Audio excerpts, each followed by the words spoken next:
വെള്ളാപ്പള്ളിക്കെതിരെ NSS general secretary Sukumaran Nair Hindu ഐക്യം വേണമെന്ന് പറയുന്നത് ചിലരുടെ വ്യക്തി താൽപര്യം സംരക്ഷിക്കാനെന്ന് സുകുമാരൻ നായർ ആരോപിച്ചു. അതേസമയം സുകുമാരൻ നായർക്ക് മറുപടിയുമായി വെള്ളാപ്പള്ളിയും രംഗത്തെത്തി. മന്നം ശങ്കർ ഐക്യം കള്ളപ്പണം ഒളിപ്പിക്കാനായിരുന്നുവെന്ന് വെള്ളാപ്പള്ളി ചോദിച്ചു. ഹിന്ദു ഐക്യത്തിനു വേണ്ടി ചിലർ വാദിക്കുന്നത് തങ്ങളുടെ കള്ളത്തരം ഒളിപ്പിക്കാനാണെന്നും വിശാല ഹിന്ദു ഐക്യത്തിനു വേണ്ടി പ്രവർത്തിക്കാൻ NSSന്റെ അടിസ്ഥാന തത്വങ്ങൾ അനുവദിക്കില്ലെന്നും NSS general secretary Sukumaran Nair പറഞ്ഞു. രാഷ്ട്രീയ പാർട്ടി രൂപീകരിക്കാനോ മറ്റേതെങ്കിലും പാർട്ടിയുടെ ഭാഗമാകാനോ തയ്യാറാകാതെ NSS സമദൂരം പാലിക്കുമെന്നും സുകുമാരൻ നായർ പറഞ്ഞു. ഹൈന്ദവന്റെ താല്പര്യം സംരക്ഷിക്കാൻ ഹിന്ദു എല്ലാം ഒന്നാകണം. NSS പറ്റത്തില്ല. കാരണം NSS ഒരു മതേതര സംഘടനയാണ്. ഹിന്ദു സംഘടന ഉണ്ടാക്കി അതിനകത്ത് പ്രവർത്തിക്കാൻ NSSന്റെ അടിസ്ഥാന തത്വം അനുവദിക്കുന്നില്ല. ഹൈന്ദവന്റെ താല്പര്യം സംരക്ഷിക്കണം, ഹൈന്ദവന്റെ താല്പര്യം സംരക്ഷിക്കണം. ഈ പറയുന്നത് എന്തിനു വേണ്ടിയാണെന്നു അവരുടെ പല കള്ളത്തരങ്ങൾ ഒളിച്ചു വെക്കുവാൻ വേണ്ടി, ഒരു ശക്തി സമാഹരിക്കുവാൻ വേണ്ടി, ഈ ഹൈന്ദവനെ ഉപകരിക്കാൻ വേണ്ടിയാണ്, സ്വാർത്ഥ താല്പര്യങ്ങൾക്ക് വേണ്ടിയാണ് അവർ ഇത് പറയുന്നത്. സുകുമാരൻ നായരുടെ രൂക്ഷ വിമർശനത്തിന് മറുപടിയായി വെള്ളാപ്പള്ളി രംഗത്തെത്തി. മന്നവും ആർശങ്കറും ഉണ്ടാക്കിയ ഐക്യം ഏത് കള്ളത്തരം ഒളിപ്പിക്കാൻ വേണ്ടിയായിരുന്നുവെന്ന് വെള്ളാപ്പള്ളി ചോദിച്ചു. സുകുമാരൻ നായർ ഇതേ വിശാല ഹിന്ദു ഐക്യം ഉണ്ടാക്കാൻ കുറച്ചുനാൾ തന്റെ ഒപ്പം ഉണ്ടായിരുന്നുവെന്നും പിന്നീട് പിന്മാറിയത് എന്തെന്നും വെള്ളാപ്പള്ളി ചോദിച്ചു. അങ്ങനെയാണെങ്കിൽ മന്നം ശങ്കറിന്റെ ഐക്യവും കള്ളത്തരം ഉറപ്പിക്കാൻ വേണ്ടിയിട്ടുള്ളതായിരുന്നോ? പറയട്ടെ, കാര്യങ്ങൾ കുറെ കൂടെ മനസ്സിലാക്കി കഴിയുമ്പോഴത്തേക്ക് അദ്ദേഹത്തിന് സമുദായങ്ങൾ കൂടെ ഉണ്ട്. അദ്ദേഹം അഭിപ്രായം കാലം കഴിയുമ്പോൾ മാറ്റി പറയേണ്ടി വരും. കൊല്ലം, കോട്ടയം ന്യൂസ് ബ്യൂറോകൾക്കൊപ്പം ന്യൂസ് ഡെസ്ക്. പിന്നോക്ക സമുദായങ്ങളുടെ സംവരണ വിരുദ്ധ നിലപാടുമായിട്ടാണ് RSSും BJP മുന്നോട്ടു പോകുന്നതെന്ന് VS Achuthanandan. RSS BJP നിലപാടുകൾക്കെതിരെ ശബ്ദമുയർത്തേണ്ട Vellappally അവർക്ക് വേണ്ടി സംസാരിക്കുന്നു. ഇതിനെതിരെ ജനങ്ങളുടെ പ്രതിഷേധം ഉയർന്നു വന്നിരിക്കുകയാണെന്നും VS പറഞ്ഞു. ആലപ്പുഴയിൽ ഇടതുപക്ഷ സ്ഥാനാർത്ഥികളുടെ തെരഞ്ഞെടുപ്പ് യോഗത്തിൽ സംസാരിക്കുകയായിരുന്നു VS. വീണ്ടും റിസർവേഷനെതിരായി ശക്തമായ ക്യാമ്പയിൻ നടത്തിക്കൊണ്ടിരിക്കുകയാണ്. SNDP യോഗത്തിന്റെ പ്രമുഖ നേതാവായിരുന്ന ശ്രീനാരായണ ഗുരുവിന്റെ നേതൃത്വത്തിൽ നടന്ന പോരാട്ടങ്ങളുടെ ഫലമായിട്ട് നേടിയെടുക്കപ്പെട്ട ആ റിസർവേഷൻ ഇല്ലായ്മ ചെയ്യുവാൻ വേണ്ടി RSSും BJPയും സംഘ പരിവാർ ശക്തികളും നീങ്ങുമ്പോൾ അതിനെ ശക്തമായി എതിർക്കേണ്ട വെള്ളാപ്പള്ളി നടേശൻ ശ്രീനാരായണ ഗുരുവിന്റെ വിശ്വസ്ത ശിഷ്യനെന്ന് അവകാശപ്പെടുന്ന നടേശൻ RSSന്റെ അഭിപ്രായത്തോടുകൂടി യോജിച്ചു നൽകി. ദളിതരോടുള്ള കേന്ദ്ര സർക്കാർ നയങ്ങൾ അംഗീകരിക്കാൻ കഴിയാത്തതെന്ന് ദേശീയ പട്ടികജാതി കമ്മീഷൻ. പോലീസും സർക്കാരും ആക്രമണങ്ങൾക്ക് കൂട്ടുനിൽക്കുകയാണെന്നും മന്ത്രിസഭയിൽ പ്രശ്നക്കാരുണ്ടെന്നും ദേശീയ പട്ടികജാതി കമ്മീഷൻ വ്യക്തമാക്കി. മനോഹർലാൽ ഖട്ടറുടെ പ്രസ്താവനകൾ വാസ്തവ വിരുദ്ധമെന്നും commission chairman PL Punia people TVയോട് പറഞ്ഞു. വിവാദ പ്രസ്താവന നടത്തിയ VK സിംഗിനെതിരെ കേസെടുക്കാൻ ആവശ്യപ്പെട്ട കമ്മീഷൻ ബെല്ലാബാർഗ് പോലീസിന് നോട്ടീസും അയച്ചു. ഹരിയാനയിൽ പിഞ്ചുകുട്ടികളെ ചുട്ടുകൊന്നതിലും 14 വയസ്സുകാരനായ ബാലൻ പോലീസ് കസ്റ്റഡിയിൽ കൊല്ലപ്പെട്ടതിലുമടക്കം കേന്ദ്ര സംസ്ഥാന നിലപാടുകൾക്കെതിരെ രൂക്ഷ വിമർശനമാണ് ദേശീയ പട്ടികജാതി കമ്മീഷൻ ഉയർത്തിയത്. ദളിതരോടുള്ള ഉത്തരവാദിത്തത്തിൽ നിന്ന് കേന്ദ്ര സർക്കാർ ഒഴിഞ്ഞുമാറുകയാണ്. മന്ത്രിസഭയിൽ ദളിതരെ ഇല്ലായ്മ ചെയ്യാൻ ആഗ്രഹിക്കുന്ന പ്രശ്നക്കാരുണ്ടെന്നും ചെയർമാൻ PL പുനിയ പീപ്പിൾ TVയോട് പറഞ്ഞു. There is a custodial death of a Dalit boy. Though report has been lodged against those police officers, but they have not been arrested. No action has been taken. So there is a lack of sensitivity among the people in the government. ദളിതർക്ക് സംരക്ഷണം ഒരുക്കേണ്ട police അതിൽ വീഴ്ച വരുത്തുന്നു. ഹരിയാന സർക്കാർ അതിന് ഒത്താശ ചെയ്യുകയാണെന്നും commission ചൂണ്ടിക്കാട്ടുന്നു. പിഞ്ചുകുട്ടികളെ petrol ഒഴിച്ച് ചുട്ടരിച്ചിട്ടും വാസ്തവ വിരുദ്ധമായ പ്രസ്താവനകളാണ് മുഖ്യമന്ത്രി നടത്തിയത്. ഇത് തീർത്തും തെറ്റാണ്. Manohar Khattar is the Chief Minister of Haryana. He visited the place, but on the one hand he makes a statement that it's not a Dalit atrocity case but a general incident between the two parties, so which is wrong. കേന്ദ്ര സർക്കാർ ദളിതരുടെ പ്രശ്നങ്ങളെ വ്യക്തമായി മനസ്സിലാക്കാൻ ശ്രമിക്കുന്നില്ലെന്നും chairman കൂട്ടിച്ചേർത്തു. അതേസമയം വിവാദ പ്രസ്താവന നടത്തിയ VK സിംഗിനെതിരെ കേസെടുക്കണമെന്ന് ചൂണ്ടിക്കാട്ടി പട്ടികജാതി കമ്മീഷൻ ഗാസിയാബാദ് പോലീസിന് നോട്ടീസ് അയച്ചു. ഇതിനിടയിൽ 14കാരൻ കൊല്ലപ്പെട്ടത് ആത്മഹത്യ ചെയ്തതാണെന്നും പോലീസ് ഉത്തരവാദികളല്ലെന്നുമുള്ള വിവാദ പ്രസ്താവനയുമായി ഹരിയാന മുഖ്യമന്ത്രി മനോഹർലാൽ ഖട്ടർ രംഗത്തെത്തി. ദളിത് ആക്രമണങ്ങളോടുള്ള കേന്ദ്ര മന്ത്രിസഭയിലെ തന്നെ പ്രതിനിധികളുടെ അഭിപ്രായങ്ങൾ അംഗീകരിക്കാനാകില്ലെന്ന് ചൂണ്ടിക്കാട്ടിയാണ് കേന്ദ്ര പട്ടികജാതി വിഭാഗങ്ങൾ ഇവർക്കെതിരെ കേസ് ചുമത്തുന്ന നടപടികളിലേക്ക് കടന്നിരിക്കുന്നത്. ക്യാമറാമാൻ ഗോപി കടവല്ലൂരിനൊപ്പം മനീഷ് ശങ്കരൻ, ദില്ലി. ഹരിയാനയിലെ ദളിത് ബാലന്റെ മരണം ആത്മഹത്യയെന്ന് ഹരിയാന മുഖ്യമന്ത്രി മനോഹർലാൽ ഖട്ടർ. 2 കുടുംബങ്ങൾ തമ്മിലുള്ള പ്രശ്നമാണ് ആത്മഹത്യയിലേക്ക് നയിച്ചതെന്നും മനോഹർലാൽ ഖട്ടർ പറഞ്ഞു.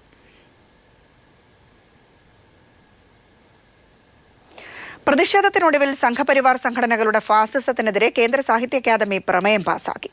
രാജ്യത്തിന്റെ വിവിധ ഭാഗങ്ങളിൽ എഴുത്തുകാർക്കെതിരെ വർദ്ധിച്ചുവരുന്ന ആക്രമണങ്ങൾ തടയാൻ കേന്ദ്ര സർക്കാർ നടപടിയെടുക്കണമെന്നും പ്രമേയം ആവശ്യപ്പെട്ടു. പുരസ്കാരങ്ങൾ എഴുത്തുകാർ തിരികെ വാങ്ങണമെന്നും ദില്ലിയിൽ ചേർന്ന സാഹിത്യ അക്കാദമി അടിയന്തര എക്സിക്യൂട്ടീവ് യോഗം ആവശ്യപ്പെട്ടു. നിരവധി നാടകീയ മുഹൂർത്തങ്ങൾക്കും പ്രതിഷേധത്തിനുമാണ് ദില്ലി കേന്ദ്ര സാഹിത്യ അക്കാദമി ആസ്ഥാനം സാക്ഷ്യം വഹിച്ചത്. അഭിപ്രായ പ്രകടനം നടത്തിയതിന്റെ പേരിൽ കൊല്ലപ്പെട്ട സാഹിത്യകാരന്മാരോട് അനുശോചനം രേഖപ്പെടുത്താനോ സംഭവത്തോട് പ്രതിഷേധിക്കാനോ തയ്യാറാകാത്ത അക്കാദമിക്കെതിരെ 35ഓളം എഴുത്തുകാർ പുരസ്കാരങ്ങൾ തിരികെ നൽകിയിരുന്നു. ഇവർക്ക് ഐക്യദാർഢ്യം പ്രകടിപ്പിച്ചും അനുശോചന പ്രമേയം പാസാക്കണമെന്നും ആവശ്യപ്പെട്ടും 100 കണക്കിന് എഴുത്തുകാർ വായ് മൂടിക്കെട്ടി പ്ലക്കാർഡുകളുമായി അക്കാദമി ആസ്ഥാനത്തേക്ക് എത്തി. ഇതേസമയം തന്നെ എഴുത്തുകാർക്കെതിരെ പ്രതിഷേധവുമായി BJP അനുകൂല സംഘടനകളും സാഹിത്യ അക്കാദമി അങ്കണത്തിലെത്തി. പ്രതിഷേധങ്ങൾക്ക് നടുവിൽ ചേർന്ന കേന്ദ്ര സാഹിത്യ അക്കാദമിയുടെ അടിയന്തര യോഗം കേന്ദ്ര സർക്കാരിനെതിരെ പ്രമേയം പാസാക്കി. ആക്രമണങ്ങൾ തടയാൻ കേന്ദ്ര സംസ്ഥാന സർക്കാരുകൾ നടപടിയെടുക്കണമെന്ന് പ്രമേയത്തിലൂടെ ആവശ്യപ്പെട്ടു. ഫാസിസ്റ്റ് ആക്രമണത്തിൽ കൊല്ലപ്പെട്ട കന്നഡ സാഹിത്യകാരൻ MM കൽബുർഗി അടക്കമുള്ളവർക്ക് അനുശോചന പ്രമേയവും പാസാക്കിയതായി പ്രസിഡന്റ് വിശ്വനാഥ് പ്രസാദ് ദ്വിവേദി അറിയിച്ചു. जीवन के विभिन्न क्षेत्रों में जी रहे नागरिकों के खिलाफ हो रही हिंसा की भी वह कड़े से कड़े शब्दों में निंदा करती है. എഴുത്തുകാർ പുരസ്കാരങ്ങൾ തിരികെ വാങ്ങണമെന്നും പ്രമേയത്തിലൂടെ അക്കാദമി ആവശ്യപ്പെട്ടു. അത് എഴുത്തുകാർക്ക് വേണ്ടിയുള്ള സ്ഥാപനമാണ്. അതുകൊണ്ട് അത് ചെയ്തത് ശരിയല്ല, തിരിച്ച് എടുക്കണം. അതുപോലെ സാഹിത്യ അക്കാദമിയിൽ നിന്നും രാജി കത്ത് കൊടുത്തവർ തിരിച്ചെടുക്കണം. പ്രതിഷേധത്തിന്റെ ഭാഗമായി പുരസ്കാരങ്ങൾ തിരികെ നൽകുന്നതിനെ എതിർത്തിരുന്ന കേന്ദ്ര സർക്കാരിന് തിരിച്ചടി നൽകുന്നതാണ് സാഹിത്യ അക്കാദമി പാസാക്കിയ പ്രമേയം. ആദ്യഘട്ടത്തിൽ കേന്ദ്ര സർക്കാരിന് അനുകൂലമായി എഴുത്തുകാരുടെ എതിർപ്പ് കണ്ടില്ലെന്ന് നടിക്കുകയായിരുന്നു അക്കാദമി. എന്നാൽ കൂടുതൽ എഴുത്തുകാർ പ്രതിഷേധത്തിൽ അണിനിരുന്നതോടെ പ്രതിരോധത്തിലായ അക്കാദമി അവസാനം പ്രമേയം പാസാക്കാൻ നിർബന്ധിതമായി. കേന്ദ്ര സർക്കാരിന്റെ വർഗീയ ഫാസിസ്റ്റ് നയങ്ങൾക്കെതിരെ എഴുത്തുകാരുടെ ശക്തമായ പ്രതിഷേധത്തിനാണ് ഇന്ന് കേന്ദ്ര സാഹിത്യ അക്കാദമി സാക്ഷ്യം വഹിച്ചത്. ദില്ലിയിൽ നിന്നും ക്യാമറാമാൻ രാജീവ് കർണാടിക്കൊപ്പം സന്തോഷ് സർലിംഗ്. സംഘപരിവാർ സംഘടനകളുടെ ഫാസിസത്തിനെതിരെ കേന്ദ്ര സാഹിത്യ അക്കാദമി പാസാക്കിയ പ്രമേയം സ്വാഗതാർഹമെന്ന് പുരോഗമന കലാസാഹിത്യ സംഘം. ഹിറ്റ്ലറുടെ നയമാണ് സംഘപരിവാർ ഇന്ത്യയിൽ നടപ്പാക്കുന്നതെന്നും ശത്രുതാപരമായ നിലപാട് RSS തിരുത്തണമെന്നും പുകസ വ്യക്തമാക്കി. ഫാസിസത്തിനെതിരായ കൈരളി ന്യൂസ് ഓൺലൈനിന്റെ പോരാട്ടത്തെ പിന്തുണച്ച് VT Balram MLA Facebook post. കഴിഞ്ഞ ദിവസങ്ങളിൽ കൈരളി ന്യൂസ് ഓൺലൈൻ നൽകിയ 25 വാർത്താ പ്രൊമോഷൻ കാർഡുകൾ ചേർത്ത് വെച്ചാണ് VT Balram MLA Kairali news ഓൺലൈനിന്റെ നിലപാടിനോട് ഐക്യദാർഢ്യം പ്രഖ്യാപിച്ചത്. ഫാസിസത്തിനെതിരെയും ഫാസിസ്റ്റുകളുടെ അസഹിഷ്ണുതയ്ക്കെതിരെയും തുറന്ന പോരാട്ടമാണ് പീപ്പിൾ TVയുടെ ന്യൂസ് പോർട്ടലായ കൈരളി ന്യൂസ് ഓൺലൈൻ നടത്തുന്നത്. VT ബൽറാമിന്റെ ഫേസ്ബുക്ക് പോസ്റ്റിനെ അനുകൂലിച്ച് നിരവധി ലൈക്കും ഷെയറും കമന്റുമാണ് ലഭിക്കുന്നത്.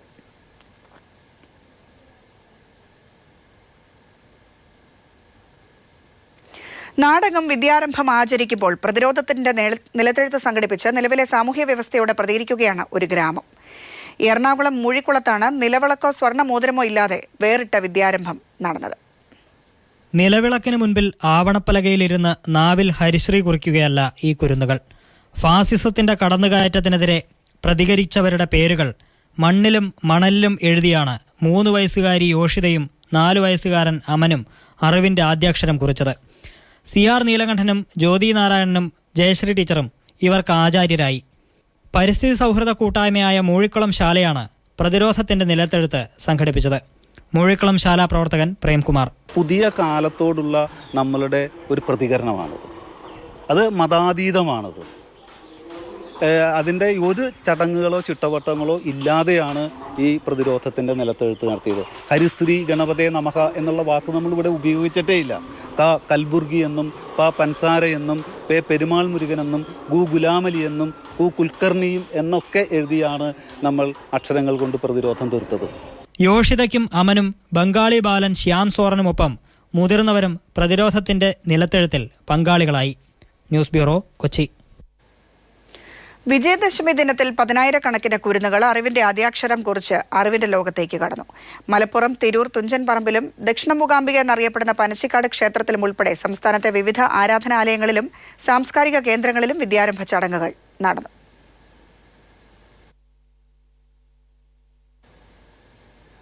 People exclusive. വടകര ജില്ലാ ആശുപത്രിയിലെ ഓപ്പറേഷൻ തിയേറ്ററിനകത്ത് മഹാനവമിയോടനുബന്ധിച്ച് ദുർഗാപൂജ നടത്തി. തിയേറ്ററിനകത്ത് ക്ഷേത്ര മാതൃകയിൽ നിർമ്മിച്ച സ്ഥലത്താണ് ശസ്ത്രക്രിയ ഉപകരണങ്ങൾ ഉൾപ്പെടെ പൂജയ്ക്ക് വെച്ചത്. പൂർണ്ണമായും അണുവിമുക്തമായി സൂക്ഷിക്കേണ്ട ഓപ്പറേഷൻ തിയേറ്ററിനകത്ത് പൂജ നടത്തിയത് വിവാദമായിരിക്കുകയാണ്.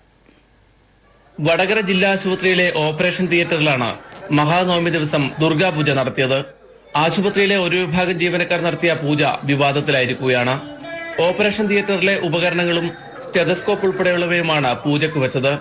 ഓപ്പറേഷൻ തിയേറ്ററിനകത്ത് താൽക്കാലികമായി നിർമ്മിച്ച ക്ഷേത്ര മാതൃകയിലുള്ള സ്ഥലത്താണ് പൂജ നടന്നതെന്നാണ് പീപ്പിളിന് ലഭിച്ച ദൃശ്യങ്ങളിൽ നിന്നും വ്യക്തമാകുന്നത്. പൂജാരിയുടെ കാർമ്മികത്വത്തിൽ നടന്ന പൂജയ്ക്ക് ശേഷം പ്രസാദം രോഗികൾക്കും ജീവനക്കാർക്കും വിതരണം ചെയ്തു. അതീവ സുരക്ഷയോടെയും അണുവിമുക്തമായും സൂക്ഷിക്കേണ്ട ഓപ്പറേഷൻ തിയേറ്ററിനകത്താണ് പൂജയും പ്രസാദ വിതരണവും നടന്നത്. പൂജയ്ക്കായുള്ള ഒരുക്കങ്ങൾ നേരത്തെ തന്നെ ആരംഭിച്ചിരുന്നു. ആശുപത്രി പരിസരം പനിയോല കൊണ്ട് അലങ്കരിക്കുകയും ചെയ്തു. അതേസമയം ആശുപത്രി സൂപ്രണ്ടിന്റെ അനുമതിയോടെയല്ല പൂജ നടന്നതെന്നാണ് സൂചന. സംഭവ സമയത്ത് താൻ സ്ഥലത്തുണ്ടായിരുന്നില്ലെന്നും ചാനൽ വാർത്ത കണ്ട് മറ്റ് ഡോക്ടർമാർ വിളിച്ചപ്പോഴാണ് താൻ സംഭവം അറിഞ്ഞതെന്നും ആശുപത്രി സൂപ്രണ്ട് ഡോക്ടർ ആമിന പീപ്പിൾ ടിവിയോട് പറഞ്ഞു. PV കുട്ടൻ, കോഴിക്കോട്. അടുത്ത നിയമസഭാ തെരഞ്ഞെടുപ്പിൽ ഉമ്മൻചാണ്ടി നയിക്കുമെന്ന VM സുധീരന്റെ പ്രസ്താവനയോട് പ്രതികരിക്കാനില്ലെന്ന് രമേശ് ചെന്നിത്തല. ഇത് തദ്ദേശ തെരഞ്ഞെടുപ്പ് സമയമാണെന്നും ഇപ്പോൾ നിയമസഭാ തെരഞ്ഞെടുപ്പ് ചർച്ച ചെയ്യേണ്ടതില്ലെന്നും ചെന്നിത്തല കൊല്ലത്ത് പറഞ്ഞു. അടുത്ത നിയമസഭാ തെരഞ്ഞെടുപ്പിൽ ഉമ്മൻചാണ്ടി നയിക്കുമെന്ന VM സുധീരന്റെ പ്രസ്താവനയോട് താങ്കൾ എങ്ങനെ പ്രതികരിക്കുന്നു? ഈ പഞ്ചായത്ത് തെരഞ്ഞെടുപ്പ് കഴിയട്ടെ. കോൺഗ്രസിന്റെ വർഗീയ പ്രീണനം സംബന്ധിച്ച ആരോപണങ്ങളോട് താങ്കളുടെ മറുപടി എന്താ? ഉമ്മൻചാണ്ടിയുടെ മതേതരത്വത്തിന് ഏതായാലും പിണറായി വിജയന്റെ സർട്ടിഫിക്കറ്റിന്റെ ആവശ്യമില്ല. വെള്ളാപ്പള്ളി നടേശനെതിരെ VS ഉന്നയിക്കുന്ന ആരോപണങ്ങൾ ശരിയാണോ? അല്ല, മൈക്രോ ഫൈനാൻസുമായി ബന്ധപ്പെട്ട് VS അച്യുതാനന്ദൻ പ്രതിപക്ഷ നേതാവെന്നുള്ള നിലയിൽ എനിക്കൊരു കത്ത് നൽകിയിരുന്നു. ആ കത്ത് ഞാൻ ഹോം സെക്രട്ടറിക്ക് നൽകിയിട്ടുണ്ട്. അത് പരിശോധിക്കാനും മേൽ നടപടികൾക്കുമായി ഞാൻ നൽകിയിട്ടുണ്ട്. അത് പരിശോധിക്കട്ടെ. ന്യൂസ് ബ്യൂറോ, കൊല്ലം.